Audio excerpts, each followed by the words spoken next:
तर पहिली उचल तुम्ही 3751 रुपये मागितले आहेत. जर तुम्ही नाही करू शकता विचारात घेतला की मैदानात मी उतरणार, कसा असेल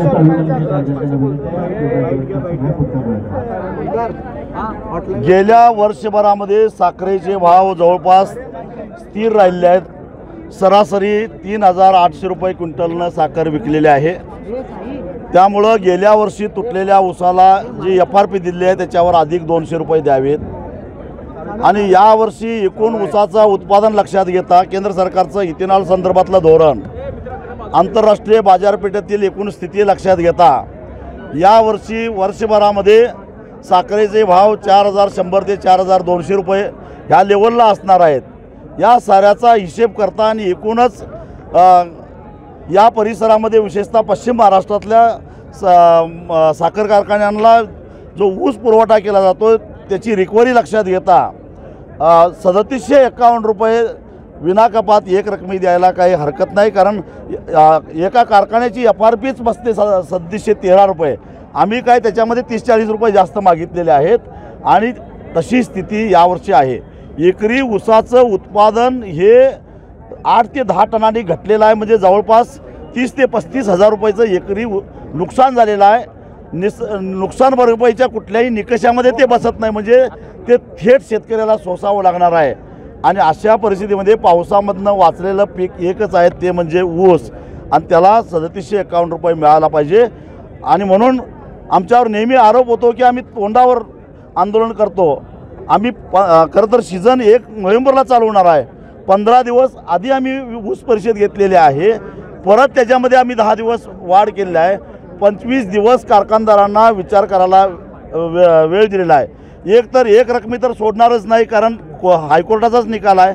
परंतु 3751 जर स्पर्धा टाळायची असेल, कारण याच्यामध्ये कमी रिकव्हरी असणाऱ्यांना ऊस मिळणार नाही, त्यामुळे स्पर्धा टाळण्यासाठी सगळ्या कारखानदारांनी 3751 रुपयाची पहिली उचल द्यावी ही आमची भूमिका आहे. चर्चेची दारं खुले 10 तारखेची डेडलाईन दिली, त्यानंतर चर्चा आता 7/12 कोरा करण्यासाठी आम्ही 28 ऑक्टोबरपासून चलो नागपूरचा नारा दिलेला आहे. गुरुकुल मुजरीपासून बच्चू कडू आहेत, मी आहे, बरेच शेतकरी नेते आम्ही त्या दिशेनं निघालो आहेत. महाराष्ट्रातले शेतकरी जाणार आहेत.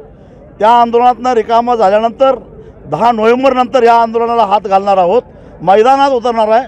आणि मग जे काय व्हायचं ते होऊन दे. मला असं वाटतं की कारखानदारांनी संघर्ष टाळावा आणि आमच्या मागणीचा विचार करा. मनोज जरांगे पाटलांना देखील तुम्ही आता आमंत्रित काय त्यांना आता मी त्यांची पत्रकार परिषद ऐकली की ते शेतकऱ्यांचा 7/12 कोरा करण्यासाठी रस्त्यावर उतरणार आहेत. शेतकऱ्याचा 7/12 कोणामुळे कोरा होतोय हे महत्त्वाचं नाही. 7/12 कोरा होण्याची गरज आहे, कारण दररोज 8 शेतकरी आत्महत्या करत आहेत. त्यामुळं एकमेकाला पूरक अशा पद्धतीनं अंतिम उद्दिष्ट शेतकऱ्याचा 7/12 कोरा. त्यामुळं जरांगेंचं आंदोलन असेल, बच्चूकडंचं असेल, स्वाभिमानीचं असेल किंवा अजून कोणी करत असतील, सगळ्यांनी मिळून आंदोलन करावं आणि महाराष्ट्रातल्या शेतकऱ्यांचा 7/12 कोरा करावा अशी आमची मागणी. तुम्ही म्हटलं की तुम्ही एकत्र या 7/12च्या या आंदोलनासाठी तुम्ही एकत्र येणार, मात्र दुसऱ्या बाजूला तुम्ही सगळ्यांना आव्हान केलंय की जर हा 7/12 कोरा नाही झाला तर तुडवून मत मागायला आलं. होय, कारण त्यांनी शेतकऱ्याचा 7/12 कोरा करणारा असं आश्वासन 1 वर्षापूर्वी दिलेलं होतं आणि ते आश्वासन विचारांती त्यांनी दिलेलं असणार, कारण त्यावेळी सत्तेत तेच होते, आर्थिक परिस्थिती त्यांना माहिती होते. आणि मग असं असताना सगळ्या महाराष्ट्राला नको असलेल्या शक्तिपीठ महामार्गासाठी 20,000 कोटी रुपयाचं कर्ज काढायला सरकार तयार आहे. मग त्यात थोडी भर गाठली तर शेतकऱ्याचा 7/12 कोरा होतो. साहेब, यावेळी जर बघितलं तर आपण साखरेचं उत्पादन हे खूप कमी होणार आहे. त्यामुळे शेतकऱ्यांना एक संधी आहे की आपल्या पत्रात जादाचे पैसे पाडून घेणं. काय शेतकऱ्यांना तुम्ही आवाहन करणार, कारण ऊस तोडीला घाई करतात? आम्ही शेतकऱ्यांना एवढंच सांगू की 30 जानेवारीनंतर एकही कारखाना चालू राहणार नाही, एवढाच ऊस उपलब्ध आहे.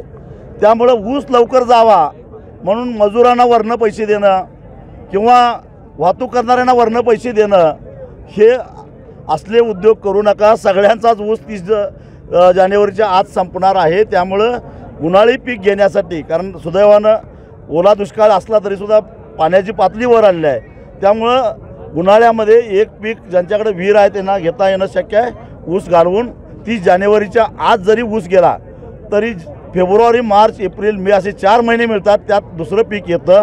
तेव्हा शेतकऱ्यांनी ऊस घालवण्यासाठी मिळेल त्या दरानं किंवा या तोडणी वाहतूक करणाऱ्यांची मुजोरी किंवा मजुरांची मुजोरी किंवा मशीनवाल्यांच्या मुजोरीला बळी पडू नये एवढंच माझं शेतकऱ्यांना सांगणं आहे. काटेमारीच्या मुद्द्यावर तुम्ही ब्लॅकमेल म्हटला या इथून पुढच्या टार्गेटवरती तुमचे तेच असतील का?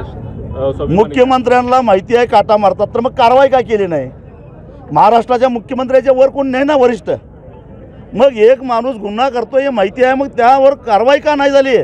महाराष्ट्राचे प्रमुख आहात तुम्ही आणि तुम्हाला माहिती आहे काटा मारतात. नाहीतर मग बघा, मुख्यमंत्री फंडाला पैसे द्या, नाहीतर तुमचा काटा मारायचं बाहेर काढतो. म्हणजे पैसे दिले तर चालतंय काय? मग म्हणजे तुम्हाला म्हणायचं ते ब्लॅकमेलर. मग दुसरं एक प्रकारे मुख्यमंत्री फंडासाठी पैसे द्या, अन्यथा तुमची काटामारी बाहेर काढतो, याचा अर्थ काय झाला? ब्लॅकमेलच झाला ना. कारखानदारांच्या सोबत मुख्यमंत्री पण टार्गेटवरती असणार का स्वाभिमानी? 100%.